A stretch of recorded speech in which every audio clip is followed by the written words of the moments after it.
Megan, I'm so glad to have you here with us today. There's a few logistics that we'd just like to take care of. We have a lot of people on the call, and it should mute you when you come in, but sometimes it doesn't. So if you're hearing any background, check next to your name and make sure that you are muted. My name is Heather Wilkerson, and I am a Career Programs Manager here at Brown Alumni Relations, and I will be the host today. Very excited to bring you another one of our career webinars. Please see on the right that you have access to a chat function.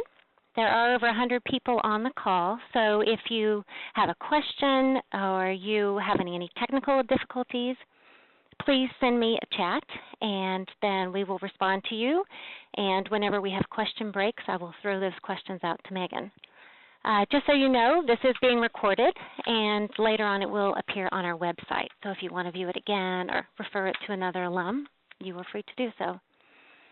Today we have Megan Fitzgerald presenting, and she's a graduate of Brown from '92 with a Bachelor in International Relations and Semiotics. She attributes the combination of her studies in global economies and how meaning is created with putting her on the path towards helping people find meaningful work overseas while enjoying a global lifestyle. Megan currently is an international career coach, personal branding specialist, and the CEO of Career by Choice. With 20 years of experience in professional and business development in over 40 countries, she takes a strategic 360-degree approach to helping expats become highly visible and sought after and succeed abroad. She's been featured in Fortune magazine, CNN Money, and numerous expat and career publications. She's currently based in Rome, Italy. Megan both travels to and works virtually with expats and their employers across the globe. Megan, we're pleased to have you here with us today, and I believe you're taking a break from a work assignment in San Francisco to join us today. Yes.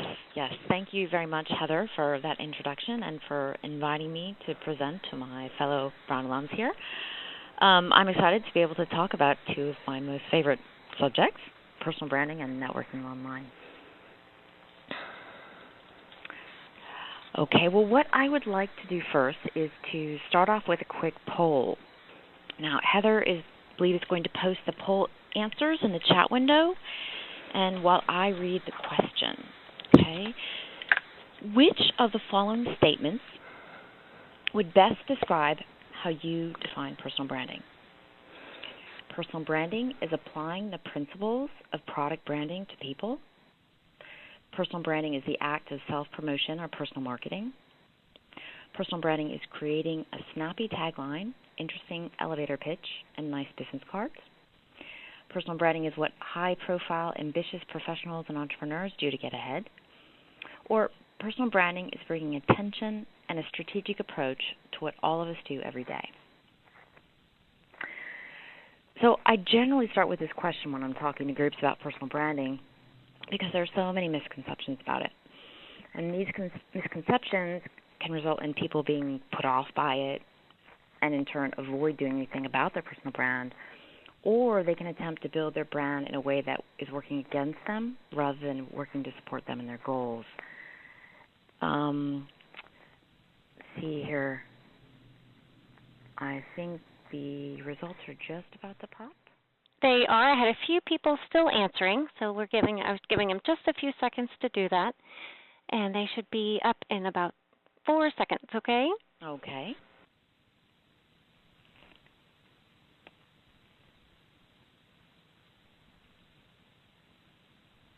Okay. Wow. Okay. So I've got a diverse set of answers here. About half of you didn't answer, which is not that surprising because not everyone has a clear sense of what personal branding is, and I think that confusion can make it more difficult to sort of choose what is it that I really think about personal branding. Most of the people, I would say that most of the people that did answered with the right answer, bringing intention and a strategic approach to what all of us do every day, which is good to hear. And a sizable amount of you defined personal branding as the act of self-promotion or personal marketing. We had people who chose every one of the answers, so I think the best way actually to address the results of this poll is probably just to start with defining what personal branding is and then talking about what it isn't. So how I define personal branding, or how I define a personal brand, is your unique promise of value. Okay? It's about understanding what is unique and different about yourself and how you can use that to create value for others in order to reach your personal or professional goals. Okay? So in this way, personal branding is not just for the ambitious. It's really for anyone who wants to be successful by being themselves and who want to make an impact in their organization, the world. And personal branding is definitely not personal marketing. Personal branding is about what you offer, but more importantly, it's about what you can do for others, whereas self-promotion revolves around you and you alone. Okay. Personal branding is not a snappy tagline or stylish business cards. Now, certainly they may be used to convey value or facilitate connecting, but they're not an end in and of themselves. So the ultimate outcome is other people benefiting from what you have to offer, and in turn, them helping you realize your career or business goals. So a question that I'm often asked is, how do I create value in other people's lives? Okay, what is this creating value?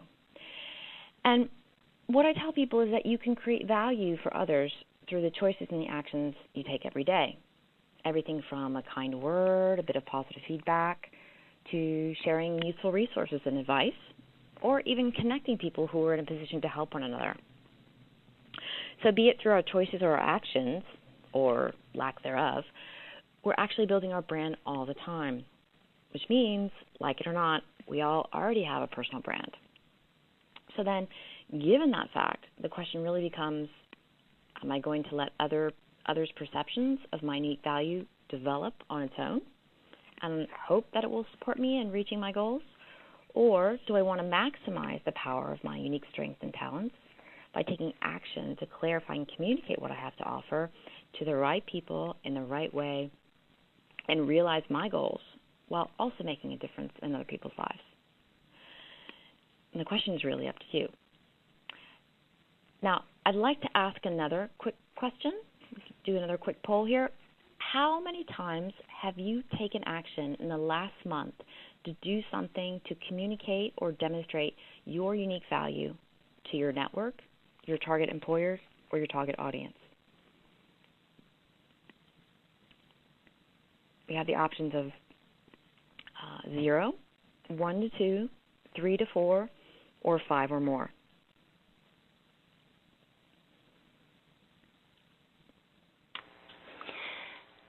Megan, I just wanted to say I was getting a little comment, 1, that you were a little hard to hear, and 2, that a couple of people weren't able to answer the last poll. Just keep trying, and I'll take that feedback. And if you want to send any messages through a chat about what your answers might be, if you can't log in, that would be great. Okay. Heather, did they indicate whether it was the connection, or I'll try to speak a little bit louder. Hopefully that will help. Okay, that sounds great. Okay, so, well, I'm very glad to hear that of the people that did answer the poll, a third of you actually have taken 5 or more actions in the past month. So that's great to hear that everybody on some level is engaging in providing value to others. Oh. Heather, do you hear an echo? Heather? I think somebody new just came on the call, so just double check everyone on the call that you were muted. Then that would be helpful. Okay. Apologies. So as I was saying, it's great to hear that at least a third of you are out there very active in building your brand and demonstrating and communicating your value to others. And we've got some that haven't been very active. But the good news is that it's never too late to start.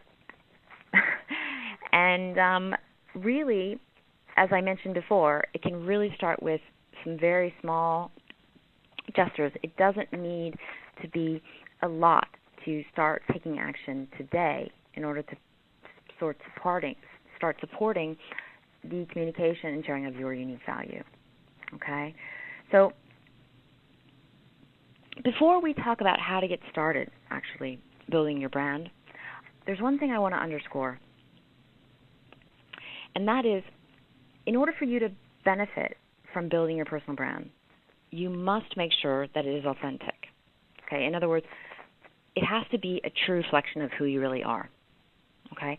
Without this idea driving your approach to clarifying and communicating your brand, it's very easy to fall into the mindset that you should be packaging yourself as though you were taking a new product to market. Okay? As this is what many people do when they're looking for a job or new clients, but in fact it's the exact opposite of what personal branding is really all about. Okay? So how I can perhaps better explain this is that products are developed with features designed to please the customer. Okay, so you might think of this as an outside-in approach. With personal branding, we're not creating anything. We're not developing anything. Our unique combination of qualities, strengths, and skills, they already exist.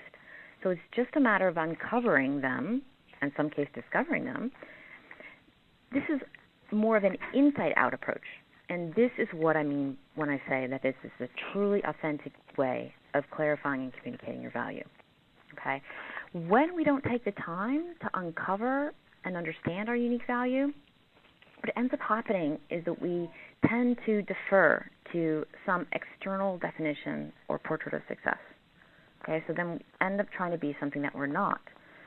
Now, not only does this prevent you from maximizing what you have to offer, but it kind of makes you a bit of a commodity. Okay, and so we become just one of many talented candidates with whom we're competing for jobs and work opportunities. Now, not only is this approach really rarely effective, but there's nothing more exhausting than trying to be what you're not. It's rarely sustainable, and what often happens is it leads to people ending up in poor-fit jobs where both that person and their employer are not particularly happy with the situation. So being successful by creating value in the world, by just being yourself, and as a result realizing your goals, is so much more satisfying, so much more fulfilling. And with that approach, everybody wins. So if you can keep that in mind, that is one of the core foundational elements to starting to build a strong personal brand. Okay? So one of the things that I want to do today is make sure that everyone's clear on all of the benefits of building your brand. So I think one of the most important benefits of personal branding is clarity. Okay, being clear about your unique value means knowing what it is, knowing the keys to your success, and thereby having the ability to use them and maximize their power. Okay, clarity also increases confidence and it gives us focus. Okay, so with focus, we're more likely to consistently make those right choices that are going to keep us on track and take us where we want to go as efficiently as possible. Okay, differentiation. Okay, communicating our unique value helps us naturally stand out from all the other people pursuing the opportunities and jobs that we are. Okay, in today's competitive marketplace, differentiating yourself from your competitor it's not an optional thing. It's absolutely essential if you want to survive, and certainly if you want to land those choice opportunities and jobs. Now, personal branding also helps us become more visible. Standing out naturally obviously gives us more visibility, and it's visibility that helps you get and stay on your target employer audience's radar screen. Okay? So the more consistently you're in their realm of awareness, the better you are positioned to be seen as a potential candidate when opportunities do arise. Now, credibility is another key benefit. Okay, when your personal brand is about communicating that proven value that you can create. Okay, your promise of value is in part determined by your documented results. So when you can combine this demonstrated history of creating value with a consistent history of delivering value on a day-to-day basis, you become a much, much more credible candidate and someone that others can more easily trust to deliver on what it is you say you're doing. And I can say in the world of building personal brands, there are a lot of people out there that claim to do a lot of things, but when push comes to shove, they don't have the results to back it up. And so this is one of the reasons why personal branding really does help you stand out, because you're seen as a much more credible source, a much more the voice the delivery, everything is something you can trust rather than just being a talking head or words on a screen. Okay? And this is what makes people extremely attractive for those choice positions and opportunities. Recruiters and hiring managers are quite savvy now. They all go online to search for candidates, and making sure that you present as a credible source is really, really critical. So as a credible source, you then begin to be perceived as an expert. Okay, so clear, consistent messaging of your value and generating value for others really adds to this ongoing sense of your expert status. Okay, as an expert, you begin to start attracting opportunities rather than having to seek them out. Okay, you become the hunted as opposed to the hunter. And this is quite nice because you can focus on building your brand, engaging, generating results, and not have to invest so much time in going and chasing down opportunities. And this frees us up to be even more successful. And one of the key benefits that many people appreciate is that with being an expert, you can earn more because experts command higher fees and salaries. Okay? You come from a stronger place when you get to the negotiating table.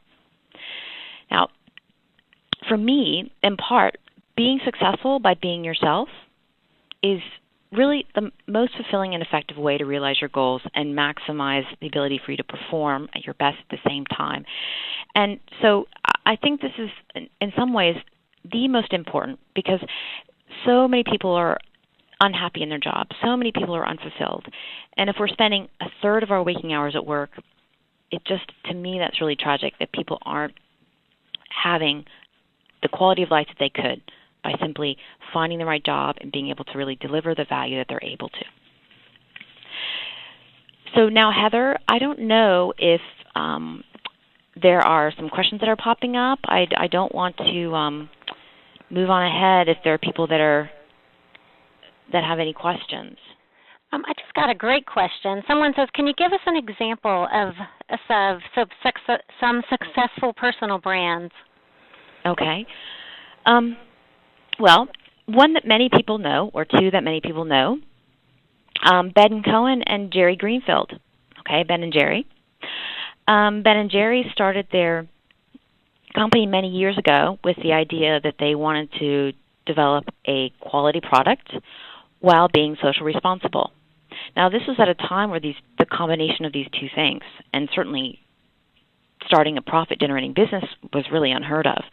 But they were committed to their ideals, they were committed to what they wanted and what they believed that they could do, and now they have a multi-million-dollar business providing quality ice cream products and continually being involved with philanthropic projects and numerous projects even around the world that are supporting social responsibility and community building and sustainability, both in terms of communities and the environment.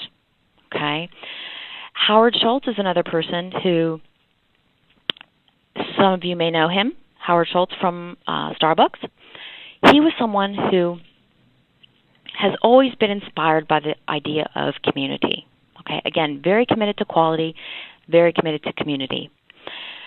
As he started at Starbucks, he took a trip to Italy, and when he was there, he observed that there were coffee houses on every corner. He saw that these coffee houses were little communities. They were hubs of Italian daily life, and he really liked that idea. He liked how this idea of building community was being built around coffee. So he went to Starbucks and he proposed that they start a collection of coffee houses to try to recreate this there in the States. And Starbucks wouldn't have it. And so he left Starbucks to be able to do this on his own. And ultimately he became so successful that he was then able to buy back Starbucks. Okay? But what's important here is that not only was that initial idea of community which inspired him to build these series of coffee houses, but this idea of community is something that has been driving his business decisions ever since. He provides health insurance to all part-time employees. He offered stock options. he creates a community within his company. He has an incredibly high level of employee loyalty. And the people that are part of Starbucks often talk about the fact that they're part of the Starbucks family. So these people, regardless of what had been facing them, the obstacles that were put in front of them, they were true to what they believed in. They were true to what their value was. And through that, they have become known as very successful people, but on their own terms. They never compromised what it is that both they were unique in the way they were able to deliver this value, but also each one of us has our own way of going about delivering value, something that no one else can do exactly the way that we do it. And so these distinct styles also come through. And for us, Ben and Jerry, it's not just a name. It is an idea. It is a set of ideals. And I think it's really important when you're thinking about your own personal brand to think about what is it that I really stand for?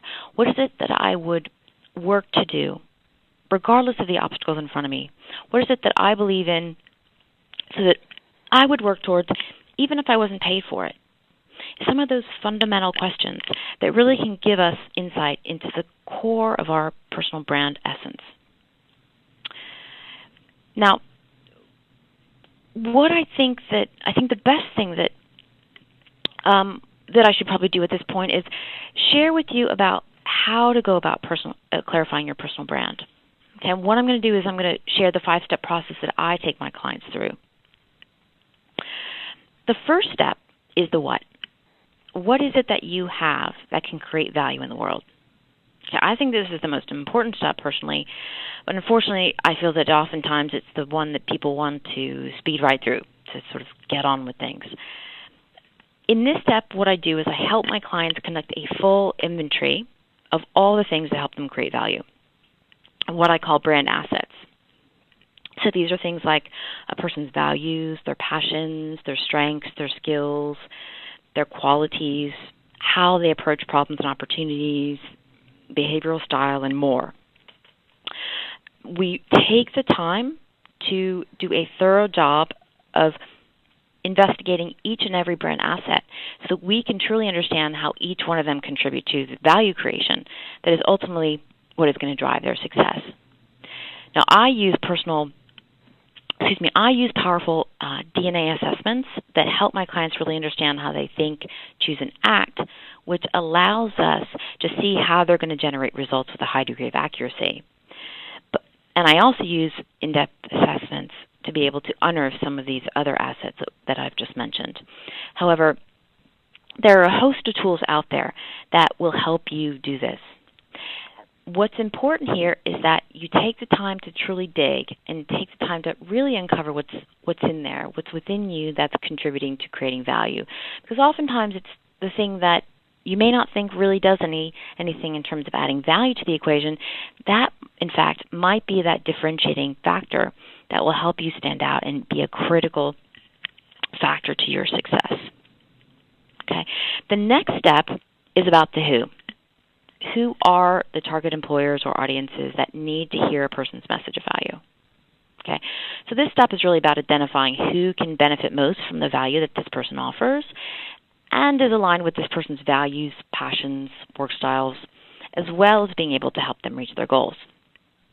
Okay, so without a clear target, there's no way to determine how to use or where to communicate this message of value in order for them to reach their goals. And defining what is relevant and compelling is completely impossible if we don't have a point of reference. So the who is another very, very critical piece of the puzzle when it comes to clarifying your personal brand. Without a target, we don't know where we're going. We don't know where that message of value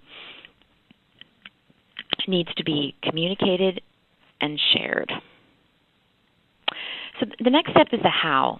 Okay, how do these assets combine to form a compelling solution for that target employer audience?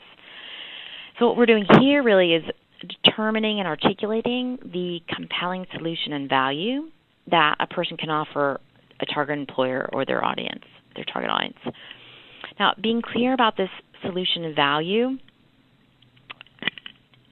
immediately position someone as a highly desirable candidate, as a hiring manager and prospective client can clearly connect their needs to this person's offer of value.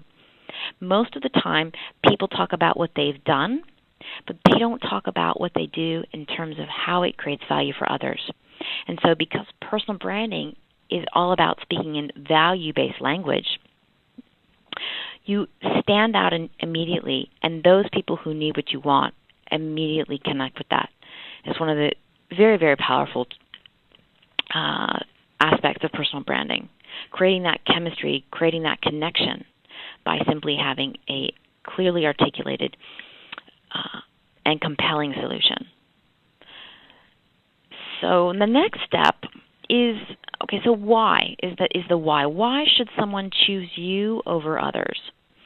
So as you know, as we've been talking about, differentiation is incredibly important. So understanding a person's key points of differentiation, what helps them stand out and get noticed, is critical. And so one couldn't complete their developing or uncovering their personal brand without understanding that critical piece. And the last step is taking action. Okay, so once we've done the extremely important job of identifying all the elements involved in a person's value creation, as well as that marketplace research, understanding who we're speaking to, who we're trying to reach, it's time to put the learning into action. Okay, the first action being really synthesizing what we've learned from steps 1, 2, 3, and 4, and creating a statement which really captures a person's unique value proposition. Second action being using that statement to then develop essential tools in order to build a person's brand. Okay, namely a brand bio, as well as a resume or CV, and a few other basics. Okay, the tools that are developed really depends on the person, their situation, and their goals. The third action then is about creating that brand communications plan that's going to guide a person through their brand building activities to be assured that the time and energy they do invest they're going to get return on. Because oftentimes what people do is they just dive in and start sharing their message of value and helping others without real intent or strategy, which means they potentially spend a lot of time and energy in doing things that aren't actually going to get them results. Now, I just want to quickly ask if anybody has any questions about this 5-step process or these essential elements of what makes up a personal brand. Megan, we've had a couple of questions, well, lots of wonderful questions coming in. 2 over this specifically. One person says, well, what might I overlook when I'm thinking about the what? And another person said, was a question about, I'm not sure I got the why section. Can you give a little overview on that? And we'll start there, and then I'll look at some of the other questions coming in. Sure. Well, so the why is, why should I choose you over someone else? In a pool of highly qualified candidates, what makes you someone who I should choose? So understanding how you're different. How is it that you offer something that no one else offers in the marketplace? If you can identify that unique value and you can clearly communicate that to your target employer, you would then become a choice candidate. When we're looking at, if we're going into the grocery store and we're looking at shelves and shelves of products, when we see the same product, we just see generic labels, all of these kind of blend, okay? They're just shelves full of commodities. What we want you to be is something that stands out, that's something that's unique, is something that no other person has, what no other person has on offer. And if we cannot identify those key points of differentiation, then it's going to be really difficult to stand out. And so this, beyond anything else, unearthing the personal brand, understanding your brand assets, and being able to put together a compelling solution statement so people are really clear on the value that we can offer is important. But if we can't stand out, if we can't show how we're different from others, then there is still a possibility that we're just going to get lost in the mix. And so this isn't always an easy question, but there are tools and there are strategies that can help you do that. Okay, I hope I answered that question. Now, to address the first question, okay, so in the what are the things that I might overlook? Okay, so for example, a passion. Okay, someone might think, oh, well, I have this passion, I have a passion for learning. Okay, someone might think, well, what does that really do? Great, I love reading, I love learning about new things. But if we think about how that might translate into value for an employer, we might think about the fact that because you are I like to call it a learning junkie, someone who is constantly trying to learn about new things, you provide an opportunity, or you provide an additional resource to the company. You provide somebody that is going to be up to date on what's going on, that's going to dig deep to find out what those critical issues are, or you're going to bring additional information that you gain from your own learning that is going to make a difference in decision making and actions that the team is taking in order to generate results. Our values. Okay, so say I'm very, very committed to. So one of my biggest values is respect. Okay, so how can respect translate into value for an employer? Well, if it's very important for me that everyone be treated with respect, that prejudice doesn't exist, that no one should be unjustly judged, then I'm a person that is going to bring a level of respect to any team. And I'm going to contribute to a culture of people respecting each other, sharing. And this sense of this belief in respect is something that is also probably going to be reflected in my management style, how I treat my staff. People are going to feel taken care of, respected. I'm probably going to create opportunities for them to grow, for them to share their opinions, to contribute their ideas. All of these things can translate into real results. So sometimes something that seems fairly innocuous, if you actually chase out the possibilities of how it can create value, you'd be surprised at what you can find. And oftentimes when you're doing an inventory of a person's brand assets, what you'll find is that there are common themes that tend to run through. And it's these common themes sometimes that really are, undetectable when looking at any one asset in isolation. But when you see them together, you begin to see that this is actually one of the critical success factors to how this person generates value. So I'm not sure if that answered the question. I hope so. Megan, I think these are great answers, and I've given you a couple of other questions. I'm just looking at the time and wondering, because I know a lot of the questions are about, how to apply, how to use the tools, and I think you're going to get to that. So maybe we should move through and then come back to the questions if we feel like we haven't answered some of them. Yeah, definitely. When it comes to the application piece, let's hold off and let's see how many I can take care of now. Okay. So, let's talk about application, okay? So when we're building our brand communications plan, okay, to guide our brand building on and offline, it is important to understand that it is more than just developing a list of strategies and schedules and action items. So we can just start right away with sharing our message of value. First and foremost, the plan needs to be strategic and goal-driven. Okay, there needs to be measures of success so you can actually track progress. Okay, we all have a plan that we put into action, but if we can't track to see what's working, what's not, we can spend loads of time investing in brand building activities, and networking, and in fact, is not going to ultimately serve us.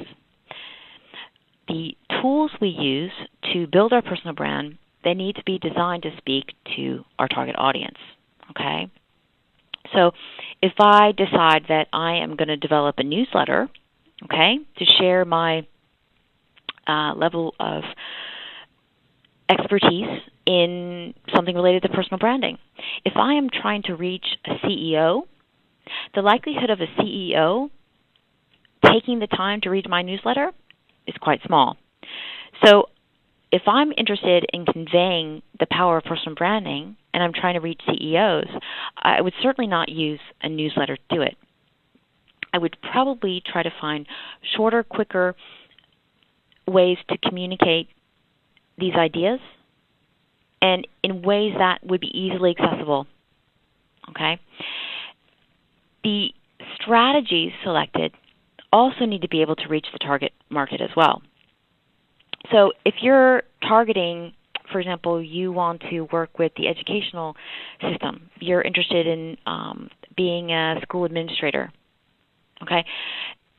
There are places that the school administration is not going to be able to access, okay? So we need to make sure that if we're building our brand, we're taking the time to generate value, to engage. We want to make sure that the people that we're trying to reach are there, can observe, can also engage. The approach to the branding building process also needs to be aligned with a person's lifestyle, what is reasonable to do given life and work commitments, as well as being aligned with a person's preferences and communication and networking style. So if a person's brand building plan ends up being something that this person dreads rather than enjoys, the chances of them actually continuing to press on and do building their brand on an ongoing basis is pretty low. Okay, and why this is also really important is because brand building is actually not a one-off event. It's more or less something. It's not something you do only when you're looking for a job or new business. What the brand communication plan is in actuality, in some ways, it's a plan for ongoing career management to support both short and long-term goals. Okay, to start building our brand and then stopping, and then waiting for, I don't know, in a couple of years when it's time to make a change. Once we fall off people's radar screen, we're off. And this inconsistency is one of the things that a lot of people struggle with. The way to build a personal brand is to have a clear message, to have an authentic message, but it also has to be a consistent one. Okay? The other thing I want to mention is that we've been talking about how personal branding is all about generating value for others in order to realize your goals. But networking is also all about using your unique value to help others in order to build meaningful relationships. So in fact, when we're networking, we're also taking active steps to build our brand. Hence, networking and brand building, especially in the online world, are quite intimately linked. So when we talk about a brand communications plan, we're in large part also talking about a networking plan as well. So I want people to have a much broader view of what brand building really is. It is more about developing a set of skills, a set of habits that you're going to be using on an ongoing basis. So the brand communications plan that you put together is something that you should be able to integrate into your daily or weekly life. So, it should be something much like brushing your teeth. It just becomes part of your day-to-day operations. You see it as just part of doing what you do. And when you can embrace the brand building process in that way, it too adds to the authentic nature of the brand building that you do. Heather, I just want to jump in and make sure that there aren't any questions at this point. I know I'm kind of covering a lot of ground, and I don't want to leave anybody behind here. Just, what kind of tools can they use? How is that going to look when they go into the tools and things like that? Okay. How does that actually work? Your steps, your ideas. They're getting a lot of great feedback about, yeah, these are great, and now it's like, okay, how do I apply that? Where, what you're talking about. So I think that's about where you're going next. So I think we're on track. Okay. Well, I completely understand that people are really eager to take action, and that is important.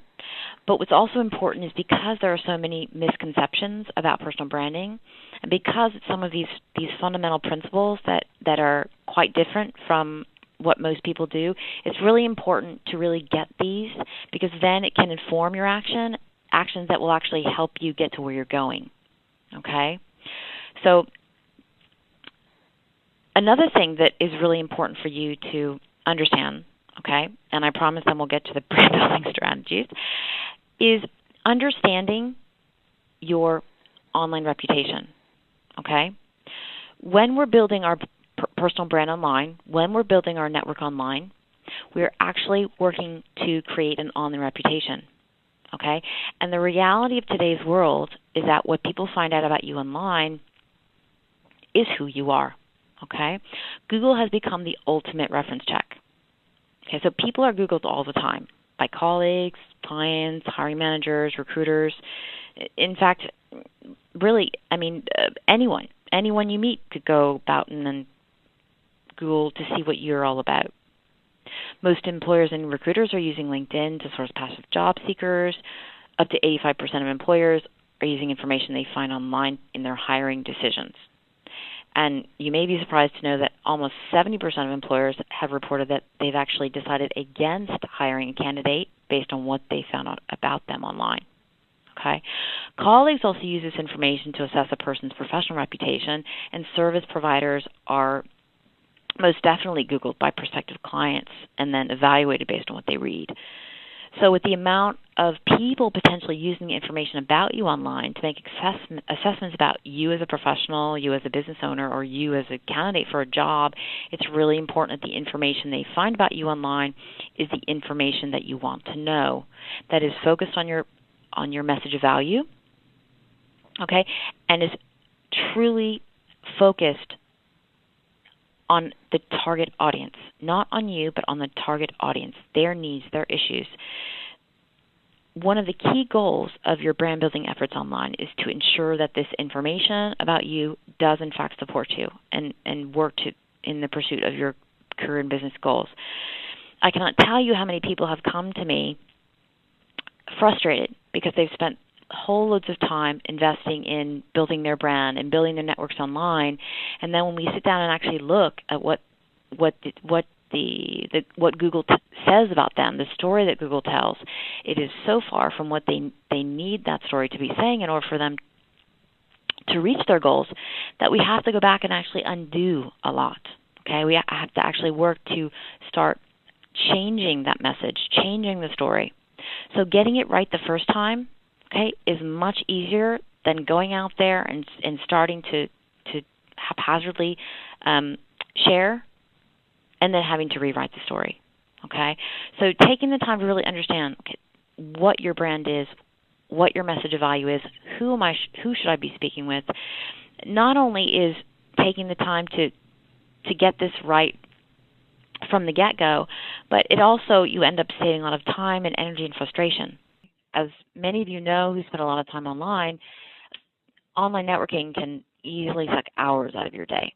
And what's also saddening is that online networks and social media are hugely powerful tools, but because people aren't using them correctly, they spend all this time and they don't get results, and then they get frustrated and just give up.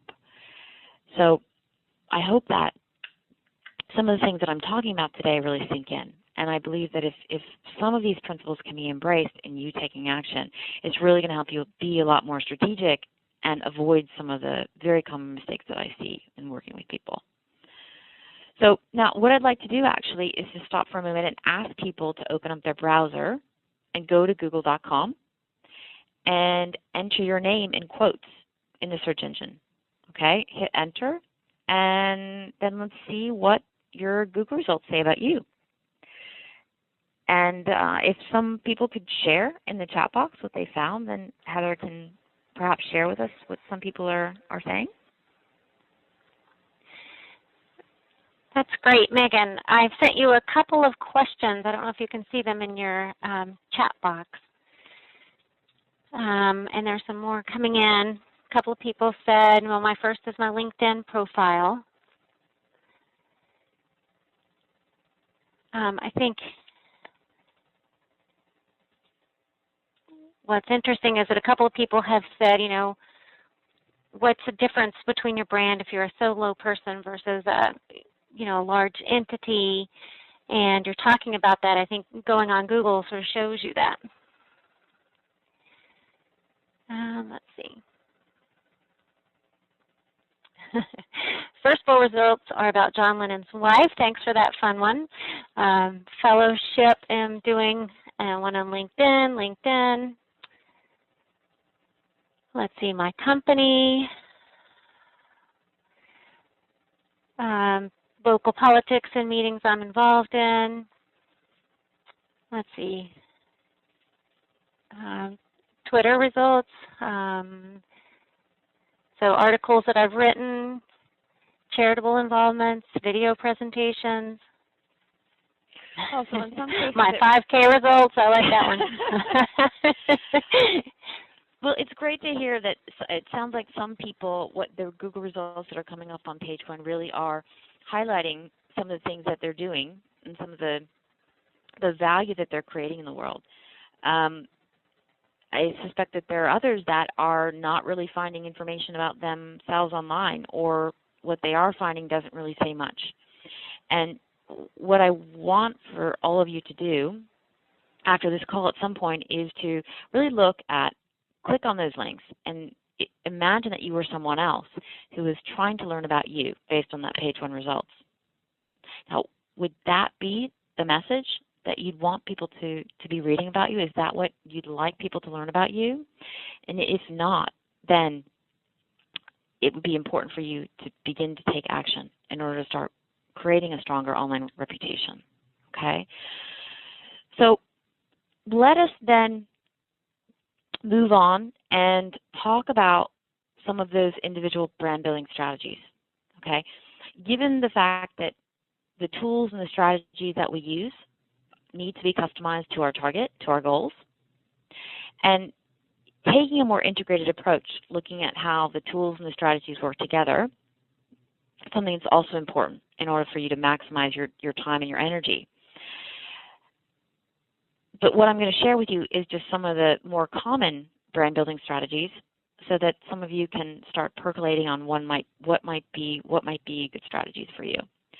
Now, there are countless strategies, but a lot of the more popular ones can be broken out into 3 categories: writing, speaking, and organizing. Okay? Now, as I mentioned before, we want to focus on the strategies that not only are aligned with our targets, but are things that we enjoy doing. Okay? If you abhor public speaking, okay, and there are many who fear public speaking over death, speaking would not be a brand building strategy you would choose. Okay? Or if you find writing painful, you'd do best to avoid adding writing to the mix. Okay?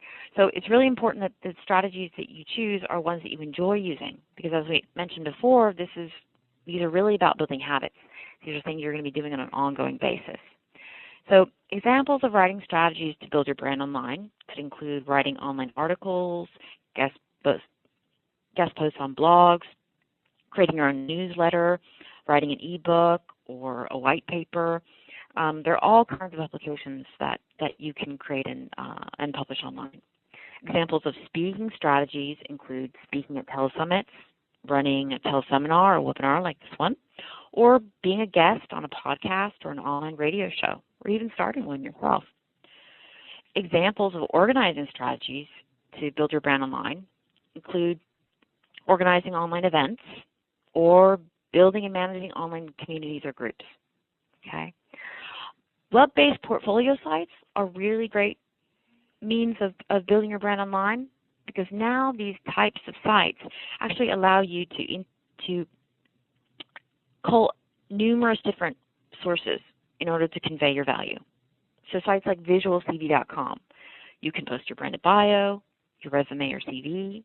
You can post photos, videos, audio files, certificates for degrees or awards you've received, testimonials, links to your books and blogs and sites and more. So there are ways that you can centralize messages and assets online that are conveying that message of value.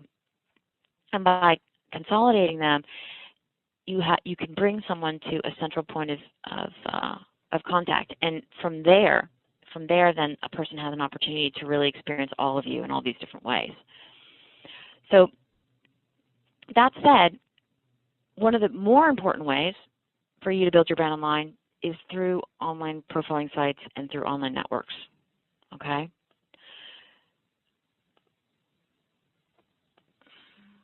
So most of us are aware of the biggest online networks and social media tools. Okay, there are literally hundreds of out there, but there are literally hundreds of them out there to choose from. Of course, how to choose, okay? As I've said, building our brand and reaching our target audience effectively is what branding online is all about. So we need to be where they are. So joining the networks where your target audience is hanging out, that's where you need to be. So there are no one-size-fits-all configurations, but certainly there are those that make a lot of sense for you to be a part of regardless of your goals. The most obvious one being LinkedIn, okay, 150 million members in over 200 countries. It's always a good network to join, not only because it has very powerful profile, search, and networking features, but also because being a member will definitely help you show up on first page Google results. The second one being Facebook, over 800 million users, and definitely the leading social network currently across the globe. Okay, and there's Twitter, which is a microblogging platform, which is also a very powerful tool for engaging and building your brand online, and has significant engagement across the world. So, but it's important to do your homework and determine which networks are right for you, because sometimes it's not those mammoth networks that are going to help you connect with the right people. Sometimes it's those niche networks that actually create a smaller community environment where you can have more meaningful engagement with those people who you really need to connect with. Now, I work with people from all over the globe. Okay, so you can see here on this slide that there are logos of networks and microblogging sites from Japan, China, France, Germany, and more. So you might think, oh, well, those don't really apply to me. But it's really important to understand that in an increasingly globalized world, defining your network based on where they're located, where you're located, where you plan on working, defining your brand community based on national boundaries just doesn't make any more sense, okay? We could be sitting next to someone in the cubicle next to us who is connecting with someone in Singapore, who is working with someone in Russia, who just sent a message to their HR office in Brazil and has then relayed this message back to you sitting in the cubicle right next to this person in New York. There's always a way to point to how the work that we do is global in nature. You may not be directly engaging with people in other countries or in other cultures, but to a large degree, we more and more are looking at hiring and having people as part of our working teams that aren't located in our physical, in our immediate space. So the more that we can think of reaching out and connecting, not based on geographics, but based on interest, based on focus. And when you can do that, you open up new opportunities for you to connect with people that you might not think you had access to, okay? It could be that person in Singapore who has a wealth of knowledge and a wealth of contacts in the pharmaceuticals industry, which is an industry you wanted to get into. And it's their perspective and it's their level of contacts that is actually going to open a door for you right down the street, perhaps.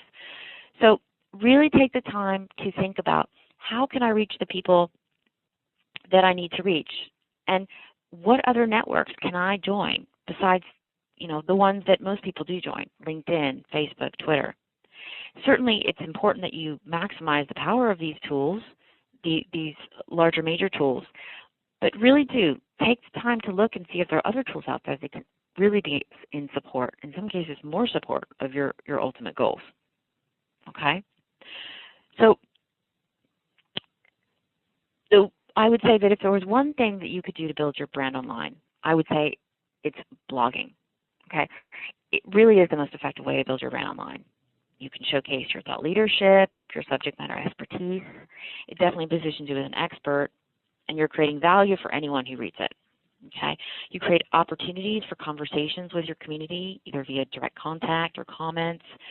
And because it's generating more and regular content, it actually helps you show up more on page one of Google results.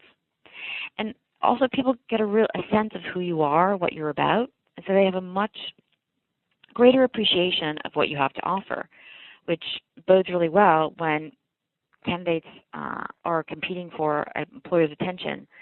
If you can write compelling content on your blog, you're much more likely to get more than 10 seconds of a hiring manager's attention than by simply sending in your CV. So I know that we've covered a lot of ground today, but if there are a couple things that I hope you would take away from this presentation, it would be, one, that we all have a personal brand. Okay, a personal brand has the power to transform. Too many aspects of your career to count, really. But if you take the time to clarify and communicate your personal brand effectively, it is well worth the investment. Don't leave it to chance. Okay, we all have a personal brand online. The state of which can have a major impact on our career or business, and most importantly, hiring decisions. So it really would behoove you to take the time to make sure that the information online about you supports your goals. Okay, and the last thing is building a global network is for everyone, regardless of where you live and work. In an increasingly globalized world, defining who should be included in your network based on national boundaries just no longer makes any sense. People are doors to opportunity, so don't deny yourself access to them simply because of where they're located. Okay? I know that we've covered a lot of ground here again today, as I mentioned, but if we can begin to embrace the notion that we are living on a planet as opposed to in a country or in a community, and that there are a wealth of resources out there for you to build your brand. There are a wealth of people out there for you to actually convey and deliver value to. If we can expand our mindset, it can actually create more opportunities. It can create more ideas about what is possible for you, both in your career and your business. I'm noticing the time here. I just want to mention one thing. For those of you who are interested in understanding the state of their current online reputation and understanding what that message of value is that they're currently sending, I will provide those who send an email to brownalumnisuccess@careerbychoice.com. I will give you access to an online reputation assessment, a personal branding assessment, as well as a list of top tips for building your personal brand and networking online. I don't know if we have time for questions, but if there is time. Megan, I think this has been wonderful. I would like to provide some time for questions. I do know that we originally stated it would be about an hour. So any of those who do need to get off the call, I want to just let you know that we will, again, post this onto our website in a couple weeks, whenever we can manage to get it up there. I also just want to let you know that we will be continuing this series. We will have a few other people presenting, and we do have some other tools. And if you want to reach Megan or the other coaches, you can go to our website and find that information. Our next webinar is going to be identifying your unique talents and values, and then we will have top 10 challenges for new managers. If you want to just contact Megan, please feel free. She's given a lot of great information, and if you don't remember that email address or that website, please email me or email her, and we can get that to you. But now I do want to take a minute and see if we can go back and answer some questions, if that's okay with you, Megan. Absolutely. Okay. First, I just want to do a clarification. A couple people have said you made a reference to something called Visual CV. Was that the correct name? Is that the website? Yes, visualcv.com. It's the website, and it allows you to post media in all different types of forms onto one profile. And so it's quite a useful tool in terms of really culling all of the key assets, the key elements of conveying your value into one central place where you can point employers and colleagues and so on and so forth to.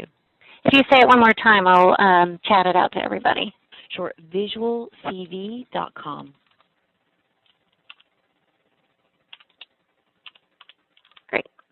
this is just one of the many.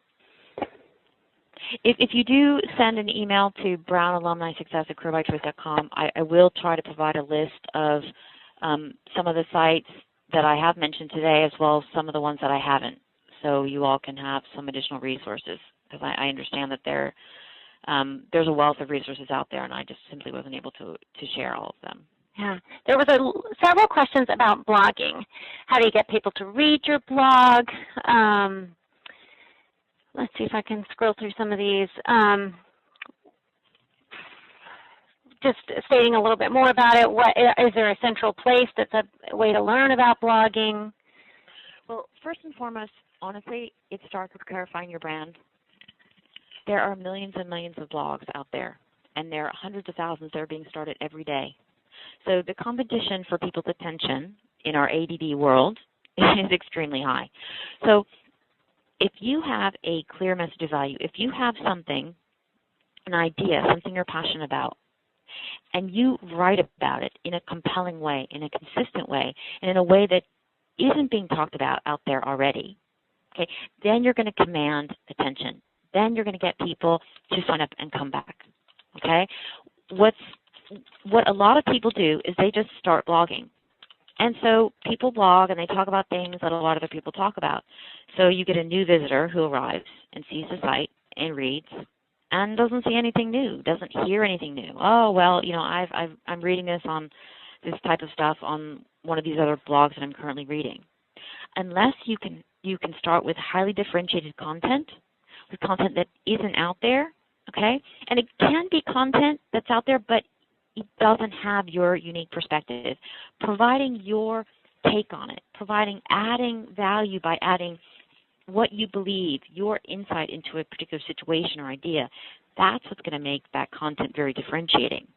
But you have to be clear, consistent, and constant. Okay, writing about everything under the sun is not going to bring people back. You need to stick to core brand message. Okay, what is it that I believe in? What is it that I provide in terms of value, creating value in people's lives?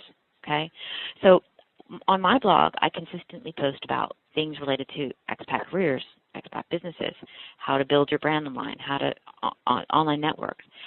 There are a whole host of areas that I could post about under the umbrella of careers, but I don't. Because I know that when people go to my site, they expect to hear not only information that they're not going to get elsewhere, but they want to get my personal perspective and insight. And so I take the time to really be quite focused and distinctive about what I put up there, and that's why I find that I get so much positive feedback from my blog and why I get people to come back. There's some questions about LinkedIn. Is it okay just to use a basic profile? Is it a different voice? Can you talk to Sure. LinkedIn at all? Okay, so first of all, LinkedIn, what's really important about it is that you have a complete profile. Okay, you have a professional bio photo, okay, a nice photo. People need to visually connect, okay, and so having a photo that is not a sort of informally cropped photo of you standing next to, you know, your dog, that's not the photo we're looking for. We want something that really reinforces that message of value and professionalism.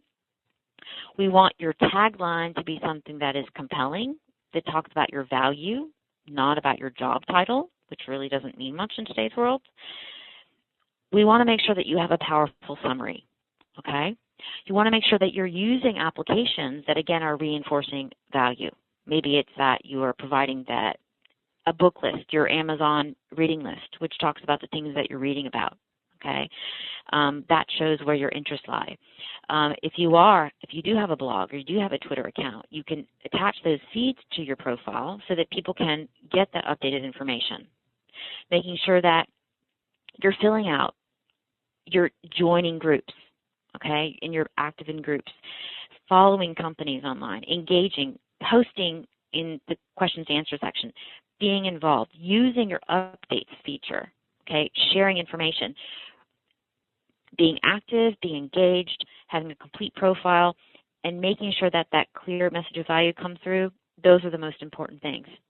People get caught up in, oh, but I need to provide all these details about things that I accomplished 10 years ago. No. People want to hear about what you're doing now, and they want to hear about value. They don't care. Frankly, most people don't care what you did. It's what can we do for them? How is it that I can create value in your life? How can I somehow give you something that you can take away to make your life better? And if we keep that in mind when we're building our profiles, when we're writing our blogs, then we're going in the right direction. It's easy to get caught up in details. It's easy to get caught up in process, and there are always new features added. On Facebook, they seem to change features and formats, every other week. Stick with the basics and apply those to whatever is in front of you in terms of profile features, and you should be okay. Megan, a good question came in from several people about, their identity when we did the Google search. And I know when you and I were talking yesterday or the day before, you talked about how important it is to go and try and claim your name. And I'm not sure if you mentioned that today. Yeah, actually, no, I didn't. I was trying to cover a lot of information. I think I might have not mentioned that. But absolutely, one of the really an important thing in terms of working on your online reputation is what I like to call claiming your online real estate. Going to GoDaddy.com or another domain name provider and buying yourname.com. So for me, it would be MeganFitzgerald.com. Making sure that that URL is something that if someone's going to build information on that, someone's going to put information on it, it's going to be you. Okay, you may not need to use it right away, but you want to make sure that you prevent someone else from using it and perhaps putting information online, okay, that is not going to support you or is going to send the wrong message. Okay, if you have a very common name like John Smith or Mary Johnson, it would be important for you to do things like buy, MaryJohnson.com or JohnSmith.com, because there are going to be so many people that are going to show up in the Google search results with John Smith. So the amount of information that's going to be out there about all the John Smiths, it will be extremely difficult for you to actually get that message of value through, let alone get it on page one of the Google results. But because of the way that Google algorithms work, the URL, that actual URL name, johnsmith.com, is going to be weighted a lot heavier than, say, for example, the words John Smith in an article. So that, first and foremost, is a really critical step, making sure that you have, even if you're not going to use them, that you are buying yourname.com, .co.uk, depending on where your ultimate career and business goals lie, making sure that you have those URLs in the right countries where you're operating so that you have control over the messaging that's going on attached to your name. I mean, honestly, there are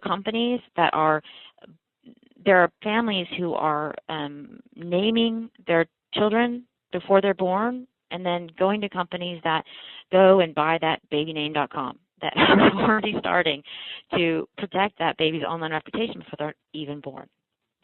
And companies are making a living at this. So seriously, this is something that is really important, and I'm glad, Heather, you brought that up. That's a scary thought, but there's one more thing you have to worry about. Someone is asking, did you say you could go to GoDaddy.com to buy the URL? Yes. I just wanted to caveat here, I'm not endorsing GoDaddy.com as a provider. It's one of many places where you can go to buy domain names. So you might want to shop around. GoDaddy certainly isn't the cheapest. So other names are coming in here, Hover, things like that. Yeah. Okay, another question is, if you do visual CV, is that redundant with LinkedIn? Okay, so what's really important is that we have as much on-brand content about us online as possible. Okay, so having 20 different profiles means that there are 20 different sites, 20 different points at which Google can index us, okay, to help us show up on results, and it's 20 different places where we can be found online by others. So obviously you don't want to invest time in building profiles in every site under the sun. One, because it takes a lot of time, and two, because, well, at some point, it's sort of law of diminishing returns. But visual CV, okay, has a presence and is more popular in certain markets. Okay, it's primarily used in the United States. But it does have some features that LinkedIn doesn't have, for example. Okay, LinkedIn, you can add videos through SlideShare or Google Docs features, but the features around videos and audio files and things that Visual CV offer, there are not any other sites that have that particular combination.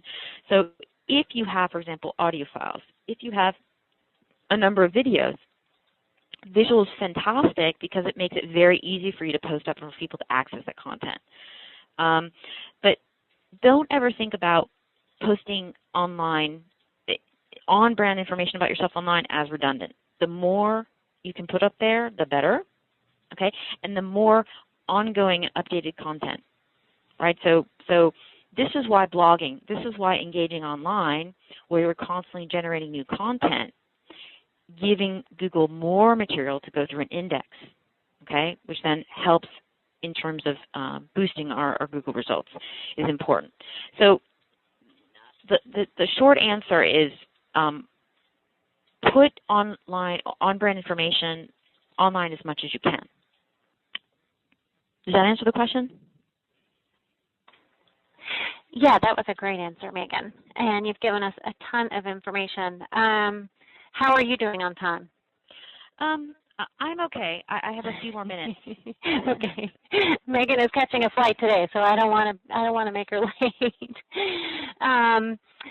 The last thing is a question I had forwarded to you earlier when you were talking about the famous people, Ben and Jerry's and Schultzman, and was there, or Schultz is his name, is there, give me an example of a commoner like me, and what it might look like. A real person. Okay. Well, I have a wealth of examples from my own clients. One in particular that comes to mind is someone that worked for a very high-profile international organization and was in a job that capitalized on a particular skill set in terms of information design, but really didn't capture his knowledge or his passion for renewable energies. And as much as he tried to engage and explore roles and opportunities that would allow him to explore and express that passion, he was being thwarted for a whole host of reasons, organizational politics for one. Anyway, it got him really frustrated, and he began to sort of lose hope that it would be possible for him to actually pursue what he was passionate about professionally.